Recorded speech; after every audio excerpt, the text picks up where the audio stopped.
In a lot of ways, you can look at entrepreneurship kind of being like the emperor of Rome or some medieval feudal lord, from the perspective that if you want the power, if you want the freedom, you gotta handle the responsibility. And there's a reason why I think it's one of the best self-development tools, getting comfortable with that volatility, getting comfortable with the risk, getting comfortable being a leader, taking on more responsibility, getting more disciplined. But a challenge every business owner has to go through is when things aren't going up, and whether that's seeing your email list go backwards, whether that's seeing your revenue go backwards, or your profit margins, or laying off employees. And so what I wanna get into today is a step-by-step process to right the ship, right your mind, and get you back on the fast track to success.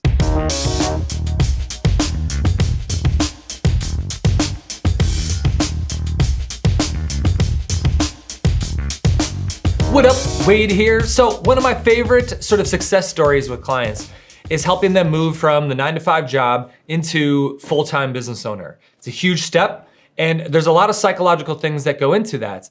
And I remember one time I was working with a client who I'd worked with for 2 or 3 years at this point, and we were really getting the business set up. It was a side hustle at the start, and it was slowly building more and more success. It was getting into the kind of 10 to 15, sometimes $20,000 a month range.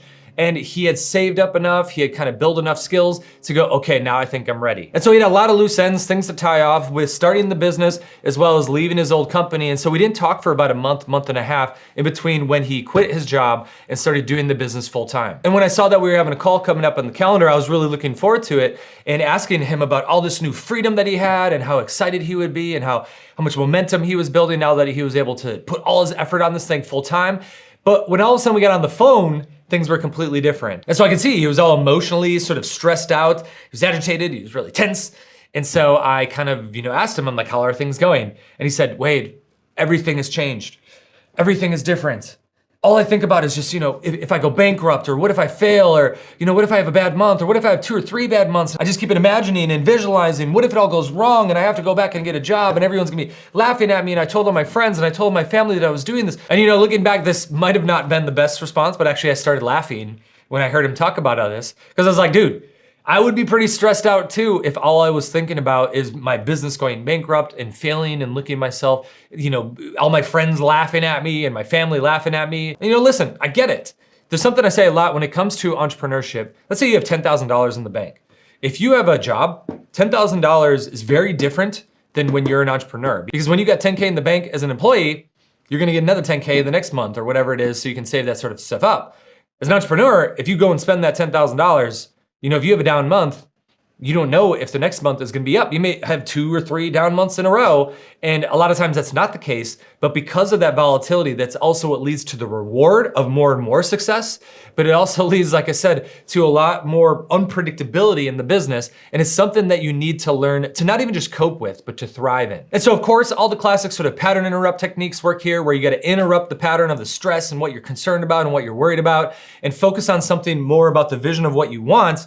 But that's kind of the big challenge when people go, well, if I don't even know what next month is gonna do, how am I gonna get excited about that? How am I gonna create a year vision for what my ideal lifestyle will look a year from now? Because things actually, the way they're going, the trend is it's getting worse and worse and worse. And so I almost don't even wanna know what things look like a year from now. But when it comes to motivation, when it comes to being enthusiastic, it's a straight line from where you're at today and seeing what you're doing leading to where you ultimately wanna go. And again, that's what's creating the stress, because you're doing things today and you're actually seeing negative repercussions from this. And so if anything, it leads to stress and it leads to overwhelm, and the opposite of being enthusiastic or motivated about it. So before we're gonna get into in a second here how to create that vision, we need to do something else first. And this might seem a little counterintuitive, but what you need to do first is actually fully realize what that worst case scenario is. And from that place, once you accept that, then all of a sudden we can start shifting your sights ahead. Because a lot of the stress that comes out of this is this sort of like intangible worries or concerns that are intuitive, but they're not really objective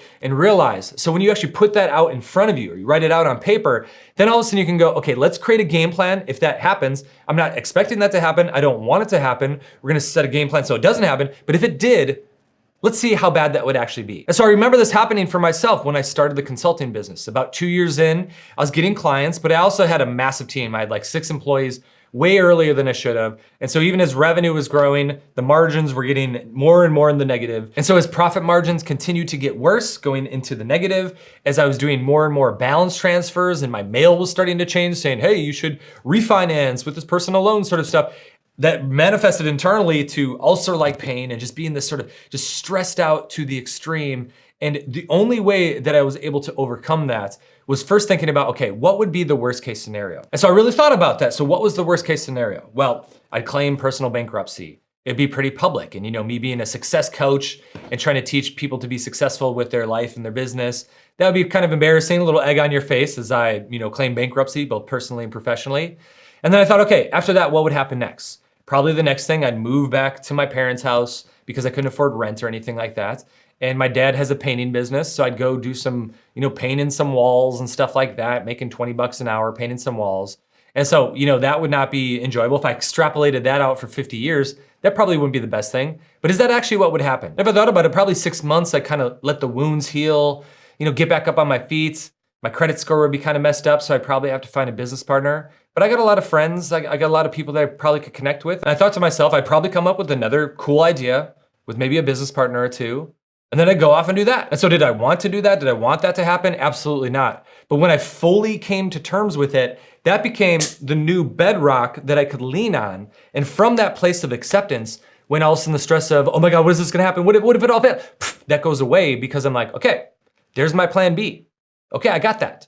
Now the next step from there, leaning on that, pushing off that, you can go, okay, let's set our sights ahead. And I can't tell you how freeing it is to get comfortable with that worst case scenario first, because what you have to do, what is literally obligatory, is to have a vision for where you want to go. And again, when you feel that sort of uncertainty about the future, it's really hard to create that ideal vision. But the subconscious, the law of attraction, the manifestation, just revealing you what the opportunity is right in front of your face. But you're just so clouded in this stress, you're so clouded in this low vibrational energy that you need to first get comfortable and accept that. And then from there, let's get into creating that vision. And so there's a quote that I love. Let me read it to you. So it's, you will manifest a desire if you envision it daily as already achieved. So that means you want to think about what you really want and assume you've already achieved it, with vivid mental imagery and emotion, and without the fear of disappointment. And so what this really comes down to is thinking exactly 12 months from today, thinking, what is a 10 out of 10 ideal vision? It doesn't mean it has to happen. If it doesn't happen, I don't want you to get disappointed. And so you have that sort of freedom from outcome related to it, but you want to make it crystal clear. You want to imagine yourself in this vision. So if you want that convertible Porsche, you're driving that Porsche, and as you're looking out the windshield, you see your watch that you're wearing and what type of watch is it and what leather band is it, or what is the color of the leather. As you're looking out, what city are you in? What are you seeing? What street do you live on? Get as crystal clear, specific. Feel the breeze of the ocean around you. As you can tell, I'm kind of getting into mine here a little bit. As I feel the ocean breeze and I look at the waves out on my second store window, looking down at the car I have in the driveway, et cetera, et cetera. You want to do that, and then every single day, make it a part of your morning ritual. So every day I go off, I have my bulletproof coffee, blend it up, come down, sit down at the laptop, look over here and go, oh yeah, on my to-do list right at the top, do your morning visualization. So make sure you remind yourself of this. All of a sudden I'm in, feeling the ocean breeze, looking out at the view, remembering all the things of the watch that I'm wearing and the car that I have. And again, it's not just about the materialistic things, but those are symbols of a lot of other things that are put in place there. And then the final piece to it is asking yourself, why do I want this? How will this make me a better person? Who are the other people that this impacts in my life? My friends, my family, the clients that I serve. And really going, what is the purpose behind it? Why I want to achieve this? What are the experiences? What are the skills I'm going to have? And again, you hear, what are the skills that I want? Or what are the skills that I need to achieve? What are the skills that I now have coming from this place of achieve this already? And then the final piece is every single day, make sure you do something that's moving you towards that ideal vision. How can you increase your value in the marketplace? How can you learn a new skill? How can you just take action on something that gets you 1% closer to that goal that you ultimately want to achieve? And so again, step one, become aware of these negative thought patterns and realize you don't have to sit in them. They don't serve you 100%. Step two, break the pattern, but you need to fill the void. Step three, accept the worst case scenario, take a snapshot of that, get completely comfortable with it. It's not nearly as bad as it ambiguously feels until you actually crystallize that. And then, like I said, don't live in that. Don't live in your shit. Take a snapshot of it and then turn your sights ahead and go, okay, what is that ideal vision that I want to achieve 1 year, 3 years, 5 years from now? And how can I take one action item today to move me towards that? And so every day you want to lean into that edge. You want to expand your comfort zone. And so I'll make sure to put a video up here about core confidence, which is a great way to really build that sort of bulletproof confidence in any situation. And it's why entrepreneurship really is one of the ultimate forms of self-growth. So if you love this video, make sure to subscribe. We got videos like this coming out every single week. And as always, enjoy.